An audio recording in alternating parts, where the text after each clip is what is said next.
Hello crafty friends, I'm Lynn from Studio Gato and I'm so glad you're joining me again today. Today I have another fun floral card to share with you using products from Pinkfresh Studio, and I'm going to use the Reinkers today to paint my flowers. I'm using the Sweet Friends stamp set by Pinkfresh Studio to stamp these flowers. Now usually this is one large stamp set and it has a coordinating die that you can purchase as well.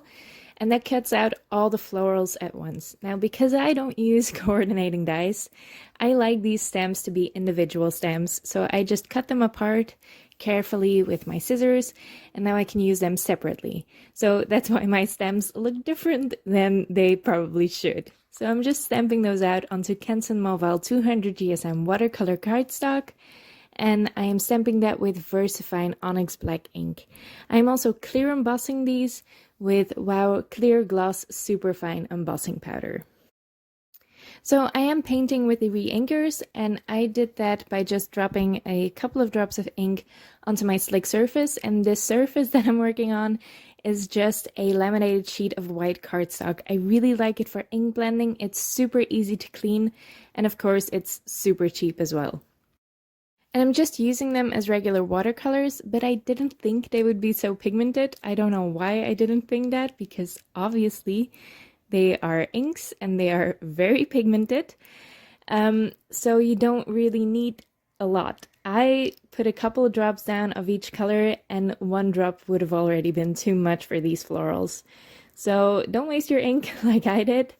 You really don't need that much. And when I do this again in the future, I will definitely not put these directly on my work surface. I will use one of the plastic palettes I have. Those are also really cheap to come by. So I can just put them away and hopefully reactivate with some water later. I'm not sure you can do that, but it should be possible since the inks are water reactive as well. And that way you can use them for multiple projects and you don't waste your inks. Now you don't need your reinkers for this. You can actually use just the ink from the ink pads or the ink cubes by squishing them down onto a slick surface. Again, you can just laminate a sheet of white cardstock to do that.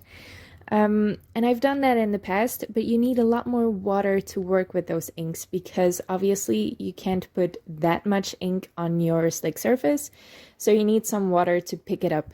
So it won't be as pigmented, but you can absolutely color with that. I've done it in the past. I will try to link some videos in the description below.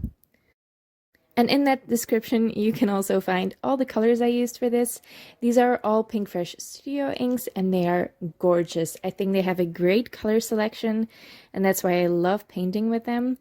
It takes the guesswork out of it, and it's just super fun. You can also match your colors to your ink blending. You can match your colors to, I don't know, your stamping. So that's fun as well. I use the same green for all of the leaves because that makes them look a little bit more like they belong together, and I was using a lot of colors for all the flowers. I will also use some green in my background later by ink blending on that, but I will use a more blue-green than the more yellow-green I've used in the leaves here, so that will make it stand out a little bit more. For the flower centers on these daisies, or whatever they are, I'm not coloring them as daisies, so for the flower centers, I mixed some yellow with some brown, and that gives a nice muted yellow and a nice dark center of the flower. These inks do act a little bit differently than your regular watercolors, so keep that in mind while painting. It might take some experimenting, but they're really fun to work with. Now for my background, I die cut a panel of that same watercolor cardstock, and I used the Radiating background die by Pinkfresh Studio, and this gives a really fun effect. It does cut out that inner circle, but I kept it in place for my ink blending by putting some purple tape on the back of the panel. I'm using 2 shades of green for this, putting the darkest one in the center and then blending it out with the lightest one. This is the mint, the lightest one. I'm not sure what the other one is called. I'm very bad with ink names, but I will list them again in the description below. I then fussy cut out all the florals, and I'm taping them in place with some purple tape. I'm just taping them together. That way I can take them out again, and I can put my cards together, or well, first add some splatter to the panel, because of course I'm adding some splatter. I use some of those same Reinkers. I'm using some yellow and some green, and I will also use some gold paint, because why not? I just added some water to my brush to make them a little bit more fluid, and I'm splattering them on. This is really easy. I'm just going in at a diagonal to give a little bit of direction to the card, but of course splatter usually goes everywhere. I'm not adding any splatter to the inner circle. My flowers will cover most of it anyway, but I also don't want my splatter to just distract from the florals. I want the florals to mostly sit on a solid background. Like I said, I am also adding some gold splatter. I'm using the gold paint by Finetech for this. This is really great metallic paint. They come in a lot of different colors. I have an entire palette full of different shades of gold. They're really versatile, and you can add them to dark cardstock as well. If you're into lettering especially, I really recommend these. These are super fun to work with. Now with the splattering done, I can let that panel dry completely. I will speed up the drying process a little bit with my heat tool, and then I can put the card together. I'm adding some foam squares on the back of the florals. I'm not putting any foam squares on the stems, not just because they are too thin, but also because I want them to be underneath that radiating background that I die cut. So the florals will come out of that inner circle that the background die cuts, and the stems will disappear underneath that radiating background. So to do that, I am adding some dimension to that background as well. I'm putting some foam tape on the back of that, and I will just add that straight to my card base. This is a full cover die, so it covers the entire front of the card base. And then I will glue in that inner circle again. I'm just using some Barely Art Precision Craft glue to add that in. I'm adding a lot so I can make sure I can still shift it around if I have to. Now, if I was going to make this card again, I would have added a little bit more dimension to that background panel, because it was a little bit difficult to slide my flowers back underneath there. The foam tape I'm using is only 1 millimeter thick, and I think it would have gone a long way if I had just doubled that up on the back of that background. But with my florals mostly in place, I am just going to add that final one that slid out from the purple tape. And I'll also adhere that purple one with another foam square.